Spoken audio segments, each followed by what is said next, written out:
आम्मामामा यार अब त क्यामेरा तेर्साएर भ्लग गर्नु खोजेको भने सबै बिर्सिनु पो थालिसकेको छु यार मैले त, किनकि मैले धेरै पछि भ्लग सुरु गर्दैछु। बाइ द वे सबैजनालाई मेरो भ्लगमा फेरि स्वागत गर्न चाहन्छु। आज चाहिँ स्पेसल दिन, नयाँ वर्ष, नेपालीहरूको नयाँ वर्ष 2082 साल सुरु भइसकेको छ। नयाँ वर्षको सम्पूर्णमा हार्दिक मङ्गलमय शुभकामना व्यक्त गर्दछु। तपाईँहरूले सोचेको तागेको सबै पुरा हुनेछ। अहिले चाहिँ म यहाँ छु बाङ्गे बजारमा, मेरो माया दाई नगेन दाईको घरमा छु होइन। दाइले चाहिँ हामीले यहाँ खाना खानु आऊ भने यसो डुल्न जाम्ला भनेर भन्नुभएको थियो, त्यही भएर हामीले खाना खाइसकेको छौँ। घाम अति धेरै बढिरहेछ, गर्मी पनि बढिरहेछ होइन। अनि अब हामी चाहिँ यसो अलिकति घुम्न जाउँ न भनेकोले गर्दाखेरि यो बेलुका बिच भन्ने यो चतरा ब्रिजदेखि अलिकति पारि त्यहाँ जाने कि भन्ने कुरा भइरहेको थियो। फेरि अहिले फेरि के भइरहेछ भने होइन त्यता नजाउँ, बरु अलिकति भेटरको छेउछाउतिर त्यहाँ रमाइलो छ, त्यतातिर जाऊँ न, अलिकति चिसो पनि हुन्छ भनिरहनु भएको छ। ल सो भ्लग चाहिँ मैले आज फेरि आफ्नो लङ टाइम सुरु गरेको छु। यो नयाँ साल सुरु भएदेखि मलाई पनि अलिकति भ्लगमा चाहिँ एनर्जी जागेर आओस् होइन। त्यही हो, राम्रो राम्रो कन्टेन्ट दिन सकौँ। त्यसको लागि चाहिँ गाइजहरूले ट्याक सब्सक्राइब पनि गरिदिनुपर्छ, नभए एनर्जी लस हुन्छ। धेरै भइसक्यो भ्लग गर्न थालिसक्यो, अलिकति जाओस् न हो हामीलाई पनि होइन।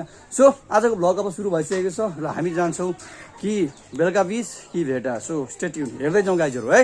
उहाँ चाहिँ मेरो माइला दाई नगेन श्रेष्ठ हुनुहुन्छ होइन। दाई welcome back to my vlog. ल दाईको लुक्स दा अलिकति घाममा आउँदा तपाईँ ल दाईलाई हेर्नुहोस्, यस्तो जस्तो दाई टिपटप टिलिक्क देखिनु भएको छ नि बेहुला जस्तो। बाइक यस्तो केयर गर्नुपर्छ अनि पो बाइक चलाउने मान्छे त। मेरो हेर्नु न यहाँ सो ओके गाइस, हामी जाँदैछौँ अब फाइनली बेलुका बिच नै जाने भन्ने कुरो भयो, किनकि दाई भेटरतिर नजाउँ न आज पछि जाने भनिरहनु भएको छ। So we are heading to my god crowd, my goodness. ल आऊ आऊ कख न, बस्ने ठाउँ त छैन अनि कहाँ बस्नु यहाँ। माई गॉड दामी ठाउँ त दामी छ है। त्यहाँनिर कन्सर्ट भइरहेछ। सो दामी बनाएको रहेछ ठाउँ चाहिँ है। त्यो पारिपट्टि चत्रा हो।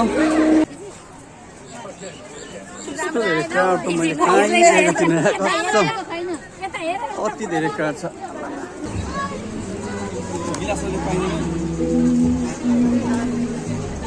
फाइनली हामीले चाहिँ ठाउँ पाएको छौँ होइन।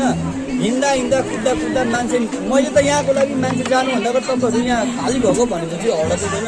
सो फाइनली ठाउँ त पायौँ, तर अति धेरै क्या यस्तो भिड छ नि यहाँ चाहिँ। निस्केर भन्दा पनि अरू बेला चाहिँ फ्यामिली आएर चिटमा चाहिँ दामी हुन्छ।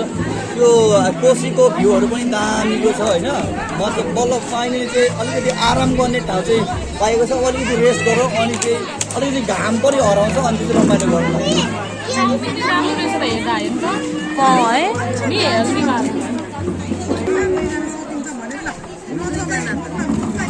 बाबु मेरो छोरालाई अति धेरै भोक लागिरहेछ अरे। बाबु फेरि नगर न भ्लगमा हाँस्दैछ। So oh my god, French fry कस्तो दियो? मिठो अझै खाने हो फ्रेन्च फ्राइज। सो हाम्रो फ्यामिली चाहिँ अहिले यहाँ बसेर खाँदैछौँ है। कहाँ हुन्छ यसरी। सो यतापट्टिको यो यस्तो दामीको छ नि भ्यू चाहिँ कस्तो क्या दामी छ होइन। अब यताबाट अलिकति यता गयौँ भने फेरि कोसी रिभरको यस्तो दामीको भ्यू आउँछ नि।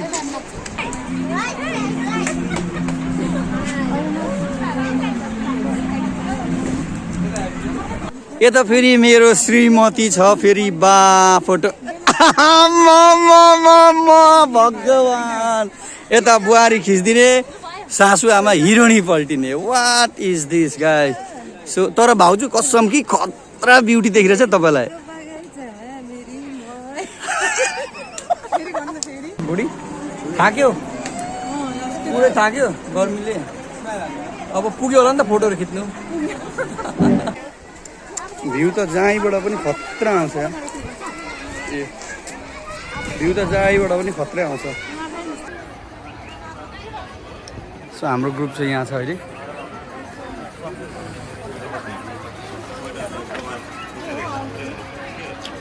के हो अब सबैको किन भइसक्यो मलाई त यो यस्तोहरू चाहिँ कस्तो दामी लाग्यो क्या योहरू दिन्छु यो राख भाइ भाइ राख यति नै पायो अलिक राम्रो भएको अझै धेरै पाउँथ्यो ल जाउँ ओके गाइस हामी चाहिँ निस्किँदैछौँ अलिकति तलतिर पनि केही जाउँ न खिचौँ है ल माई गुडनेस यस्तो दामीको छ भ्यू छ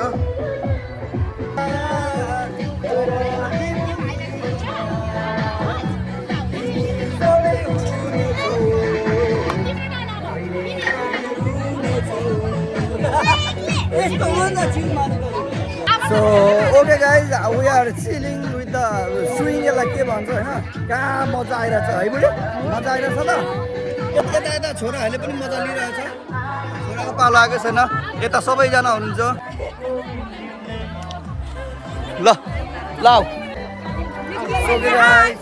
एकदम दामी भयो एकदमै रमाइलो भयो हैन तर क्राउड चाहिँ अझै धेरै छ तपाईँ यहाँ आउनु हुँदैछ भने चाहिँ यस्तो बेलामा चाहिँ आउनु अरू टाइममा आफ्नो फ्यामिलीसँग आउनु भने चाहिँ लट्स अफ चिल हुन्छ एकदम इन्जोय हुन्छ वर्थ इट हुन्छ क्या गाइजहरू यहाँ आउँदा है मलाई चाहिँ के लाग्यो भने यो चाहिँ सेकेन्ड हाम्रो नारायणीको टिभी छ नि यस्तै फिल लाग्छ क्या अति दामी छ क्या अब हामी जाने अवस्थामा छौँ दाइ जाउँ है अब यतातिर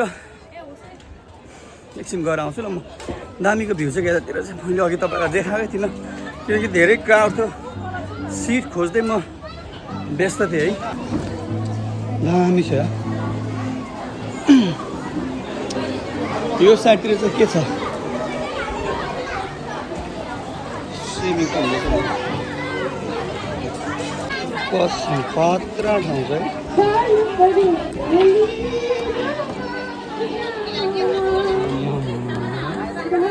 पोज हेर न पोज यता अर्को पोज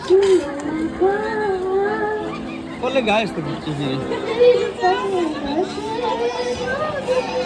ल यस्तै हो यो न्यु इयर भएर होला त्यस्तो बिग्नर बसेर रमाइलो गरेर खाने इन्भाइरोमेन्ट चाहिँ बनेर अति धेरै क्राउड भयो मलाई चाहिँ सबैजनाले छोडेर गइसक्यो जस्तो लाग्यो ओके गाइस आजको लागि चाहिँ न्यु इयर भ्लग यति नै हो खासै राम्रो भयो कि भन्थ्यो थाहा छैन भाइ मेरो बाइक त उता छ फेरि जान दिन्छ कि दिँदैन दिन्छ खिच्दै आएको थियो क्या आजको टिकट छ होला नि हजुर टिकट त फालिसक्यो मैले त्यहाँ 200 रुपियाँमा चाहिँ दियो सो फाइनली हामी चाहिँ बेलुका रिभर साइड बिच के भन्छ त्यहाँबाट आइसकेको छौँ र सबैजना यस्तो थकित मुद्रामा दाइ थकित हो हल्का लागि पनि रहेको छ र दाइको अनुहार हेर्दा त्यस्तो लागिरहेछ होइन को पुण्य गायक म त्यस्तो छु तर पुनः त्यस्तो ह्यान्डसम चाहिँ छैन होइन तर ठिकै छ तिमीले एउटा राम्रै प्रतिभा भएको मान्छेसँग कम्पेयर गरे नट गुड होइन सरी नट ब्याड अरे मैले त के खाएको छुइनँ त यहाँ किन यस्तो बोली गर्नु पऱ्यो सो ओके गाइस त्यही हो हामीले चाहिँ न्यु इयर मनाइसकेको छौँ र एउटा कुरो चाहिँ के भने हामी बरु भेट्दातिर गएको भए त्यहाँ लट्स अफ अप्सन धेरै रेस्टुरेन्ट थियो एउटा प्याक भयो अर्को प्याक भयो अर्को भन्ने चाहिँ हुन्थ्यो होइन त्यहाँ गयौँ धेरै ठुलो एरिया छ थियो रहेछ तर हामीले चाहिँ अलिकति क्राउडले गर्दाखेरि त्यति धेरै इन्जोय हुन सकेन तपाईँहरू चाहिँ अरू नर्मल डेहरू भने चाहिँ त्यहाँ गएर इन्जोय मान्न सकिन्छ सो आजको लागि मेरो भ्लग चाहिँ यति नै अब म डेली चाहिँ होइन रेगुलर भ्लग गर्नेवाला छु त्यतिन्जेलको लागि म मेरो भ्लग आम्मामा बढाल्दै गरेको मान्छे छोडियो मेरो बोली सुनेको क्या अन्त्य गर्न चाहन्छु बाई बाई एभ्रिवान